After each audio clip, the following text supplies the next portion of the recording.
He's Nick. I'm Matt. And we're Insufficient. Everything you just said is factual. I'm about the facts, man. You are about the facts. Sometimes. Just especially, facts. You know what? Especially when it comes to Phish playing the E Center in 1998, November 2nd, and playing Dark Side of the Moon. Don't blow your wad on this. We're going to do a segment. We're going to do a segment because, well, we've learned something. People actually want real Phish information, not just some jibber jabber from two extremely handsome men. With bad hair. Great hair. Best hair. Let me tell you something. Your hair has never looked better. It's crazy. Dude, if you're one of the many people that just listen to us, either, well, it's mostly Spotify, but many. Apple podcasts, Millions. you're missing out. Millions. No. I got a little... Hundreds. Hang on. I just posted something today. What song follows you at every show? Right? That's similar to what we've been doing.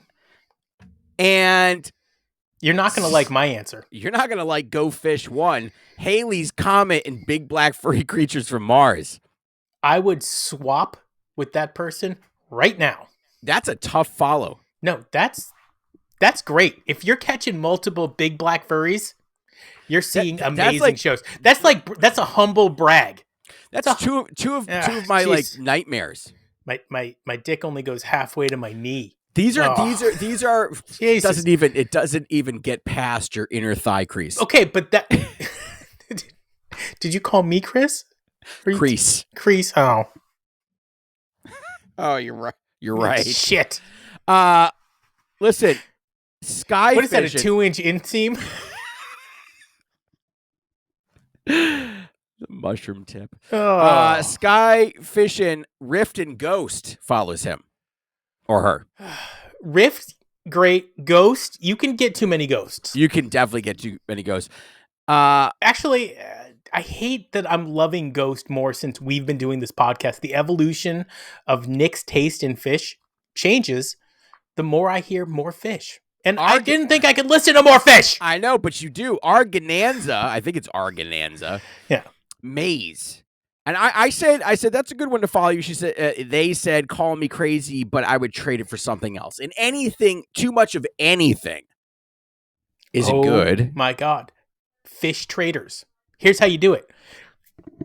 Everybody gets 4 songs randomly assigned these cards? to you. Are these cards? Yeah, randomly assigned to you, and then you have to trade with other people to end up making your perfect half Are they set. non-fungible? Oh, they're fungible, baby. Oh, they're fungible Fishmans? Oh my God. Dude, that, by the way, Friday, I didn't think you...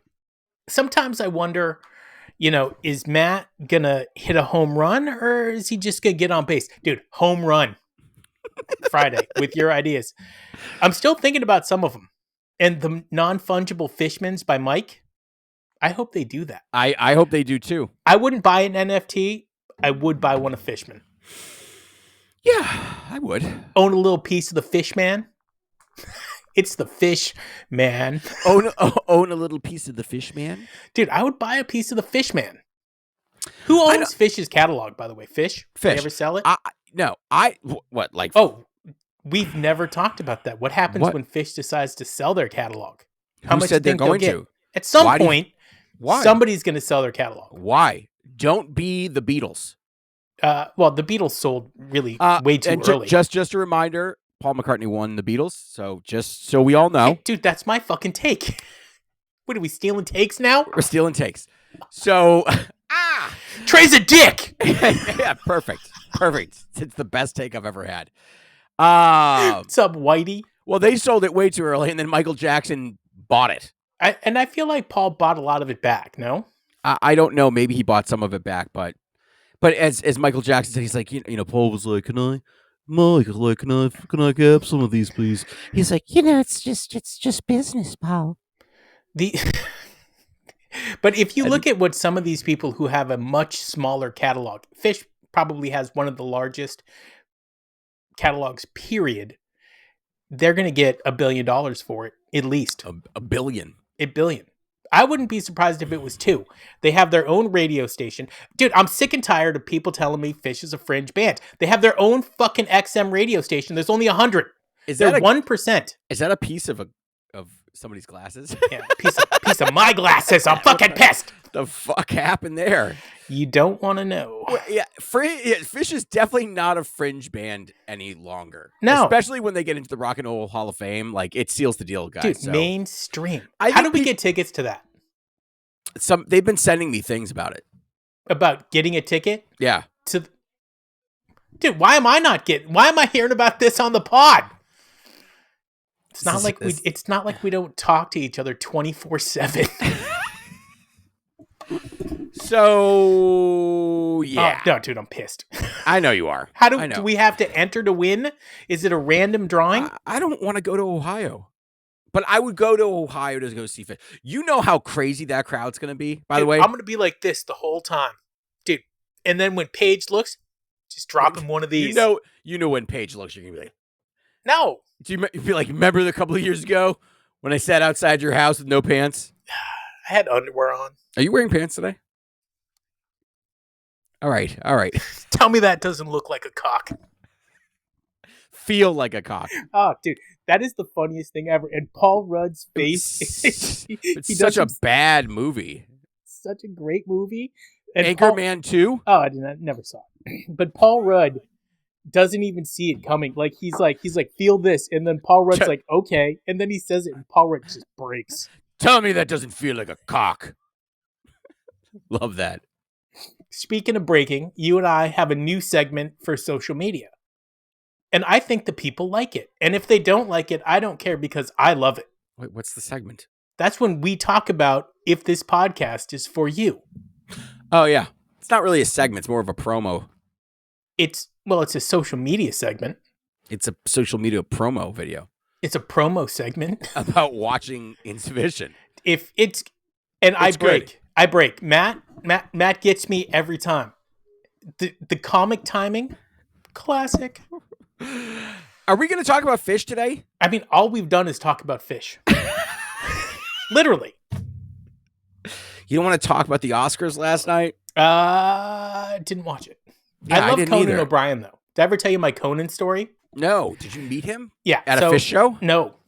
Does he like Phish? Huge Phish fan. Oh, Conan, let's go to a Phish show. That's a fucking show I'd watch. Yep. Anyway, I'm driving down Route 9 by Chestnut Hill Mall. You know the area. Yeah, I know. I'm going westbound. Okay. I got my younger brother who's like 4 or 5. He's in the back seat. Oh, this is back in the day. Back in the day, he's in his car seat. And I look out the window and I'm like, that dude is Conan O'Brien.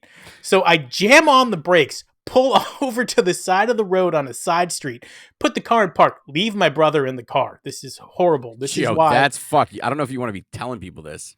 Statute of limitations, bro. Anyway, I start chucking it down Route 9. And I'm like, Conan! He turns around and I'm like, hey, man. My best friend thinks you're awesome. Can I get your autograph for him? That's what I said. But it's true. I mean, Raj. What did he do? He wrote down fucking his autograph to Raj. And this is kind of before he was even really huge. This was, he may have had a talk show, but he wasn't a big talk show guy. Yeah. Anyway, Conan, you the man. I love Conan. I'll watch it. I heard it was funny. He's like 7 foot tall. Dude, he's great. And here's the other thing. I think with him, in retrospect, was Hank Azaria, and I didn't recognize him in the moment. Was it? I think so. I'm not even making that up. I really do think it was Hank. That guy is also pretty. Do you know he went to Harvard? I went to Harvard. You didn't, and if you did, it was for a visit. Well, no, my parents were going there, and I just sat outside the classroom. And not only that, but he was a Lincoln buff. Did you know that? Not a Civil War buff, but a Lincoln buff. Is that a thing? Yeah, he I don't know if he wrote a thesis on it, but yeah, he like knows everything about him. That crazy? It's amazing. Phish, Sunday, 2/23/1997. Fillmore, and I can't. Can you say this? Uffizi. Corte Maggiore. I don't even have it up. Corte Maggiore, Italy. What's the date of this again? By the way, if you're if you're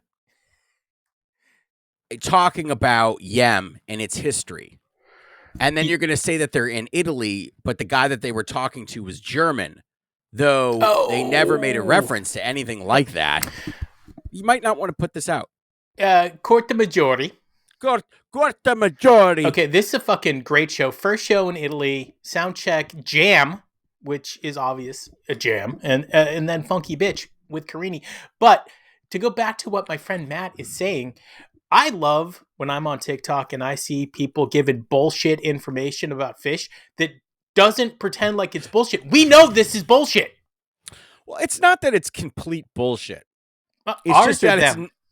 It's theirs. But it's not it's complete quite bullshit. Right. Yeah. Okay. And this brings us to our next segment, correcting people who correct us.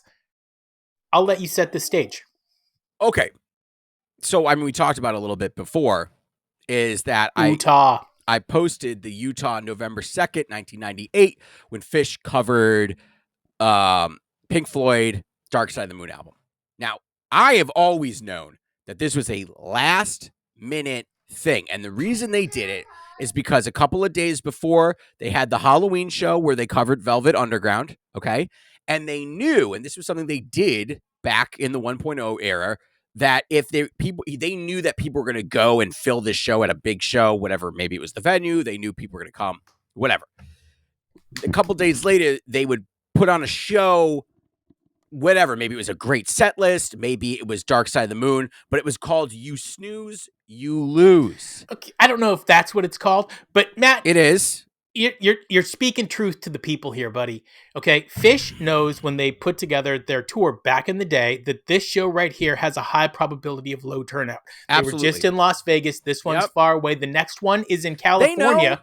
So they go, you know what? We're still going to do it because we fucking love the people of Utah. And then they had a tour manager, cousin of the band member. I'm not sure which one. Dude's name's Brad.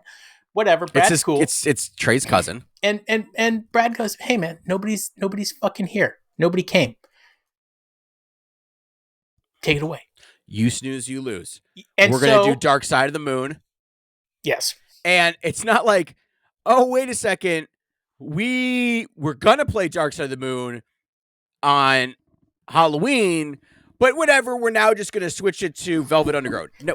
So basically somebody came back and said that that's what had happened. And see the anger on my face? Yeah, it's garbage. It's garbage. I don't know where you got your Phish information, man, but you're reading the wrong fucking book, motherfucker. You're not reading the book that Trey told us to read. The book. Yeah. Or the podcast that Trey told you not to listen to. Which is insufficient. Like, do not listen to these guys. Yeah, exactly. I would like to talk to Tom Marshall and his podcast because that's where I heard Brad, who gave the story about them playing Dark Side of the Moon, learned it in 3 hours. Now, 3 hours. That doesn't mean that Phish hasn't heard it 1,000 times. I've heard it 1,000 times. Matt and I can hum it, and we might do it later. But to learn it in 3 hours is pretty awesome. And then he followed it up by saying it also took them 3 hours to learn how to play Terrapin. And, you know, that just says a little bit of something. I think it's still pretty impressive. It's very impressive, not only that they learned it in 3 hours, but that they were able to play the pre-recorded entrances to like Money or Time. Dude, Paige is always ready. Like, Paige is always ready. Yeah. He's like, you need samples? I got you. I love it. I guarantee you that if you live next door to Paige, there are cat samples being played round the clock. You ever do a Trey solo as a cat? Like that? Well, that's more like a baby, but yeah. You do your cat Trey solo. I can't do it on... I can't even... Like, right now, I can't even think of any Trey... Next segment. Whoever gives us their... Okay, so... awful. Fucking awful. But that's the new segment. Whoever gives us the best cat Trey solo... Trey cat solo. Wins a non-fungible Fishman NFT. But that's FISH/man, not the drummer from the band. We don't want to be sued. We don't. We don't. We would get to see Fishman in court, though, maybe, which would be cool. You think he would look at us? No. I don't either. He'd be like, that son of a bitch. You want to talk about my chops? He'll bring pork chops and just wing him at you the whole time. Is he the type of, is he like, if he came to your door and rang the doorbell and Is you he like ditching? you looked out of the peephole, would you see him? Matthew. It's wrong coffee All cup. right, listen. 2/23/1997. We got to blow through this. Thumbs up, thumbs down edition. Set 1 Carini. Thumbs up and a set 1 opener, Carini. I'm here for this. I've never seen it before. Is it another 3-minute long Carini like the one the other day? Yeah, sometimes things only last 3 minutes. Axilla, but doesn't even say if it's a part 1, part 2. So I assume it's a part 1. What's really interesting is Carini does seem to be about 20% of the time an opener to a set 1 or a set 2. That's kind of cool. Yeah. Axilla into It's only part 1. Wait a second. Because it would say part 2. All Things Reconsidered must have been the last time they played this. It's got to be close, and I still want to know why. It is the last time. It is last time they played it. Last time. That's why we chose this show. No, that's not true. Every Tuesday, we go Phish International. Stop fucking around, Phish. Play All Things Reconsidered. No. They never call play it me again. the sloth. Italian spaghetti. Love Me. Is that the Elvis version? I thought it was. That's hot. Love me do. It is. No, that's not it. It's Elvis. I love you. It's Elvis. Always love me tender, love me true. That one? Yep. Nice. Rift. They've played that a lot, actually. Rift. Okay, if anybody's cursed by a rift, I'll trade you. What would you trade for a rift? Number line. No, you can't. It has to be of fucking value. You can't just win the trade. Nobody's fucking. Here's number line. Thank you for admitting that. No value. That's not true. But they have to be of equivalent value. Number line is a swap out for sample in a jar. Okay. Fluffhead. I will trade a Fluffhead for a Rift. That seems to be about the same. I can't. Yeah, if Fluffhead was following me, I'd be really upset. Dude, imagine. That's a whole chunk of time being taken. On tomorrow's episode, I will tell you how many times I've seen Fluffhead. The number will surprise you. Frankenstein. Meow, meow, meow, meow, meow, meow. David. That's what they do on stage. Meow, meow, meow, meow, meow.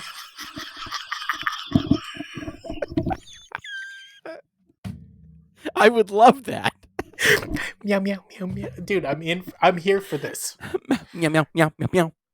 International Tuesdays have taken a turn. David Bowie. Love it. This is a great David Bowie.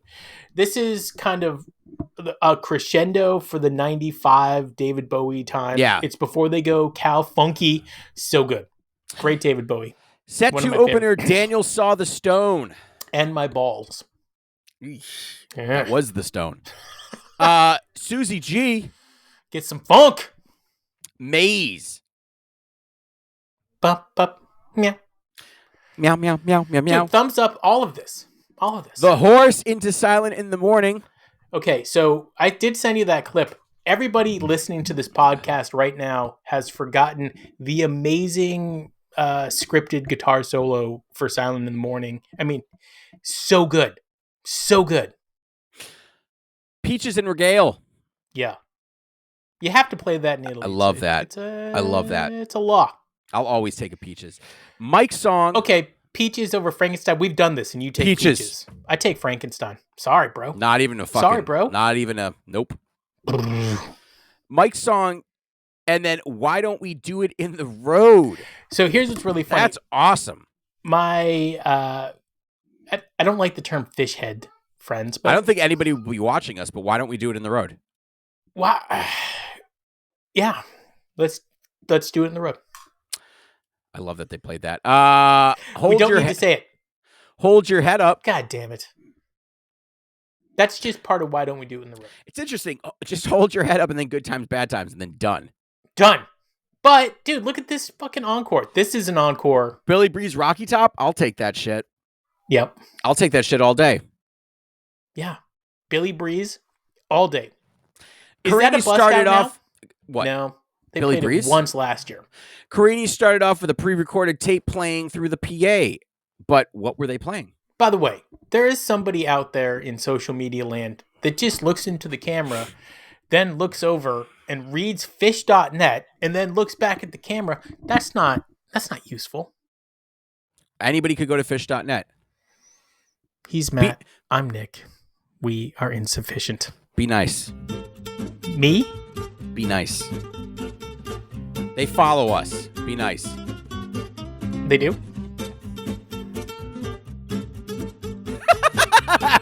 And that's the clip I will be using. Meow. Meow, meow, meow, meow, meow. Yeah, okay. Now here's the fucking funny part. For the rest of the day, you're just going to be meowing guitar solos. It's addictive. You could get really good at meowing a guitar solo. So the wife calls him like, meow, meow, pussycat, meow. Is that Mr. Rogers? That's so good. Isn't it?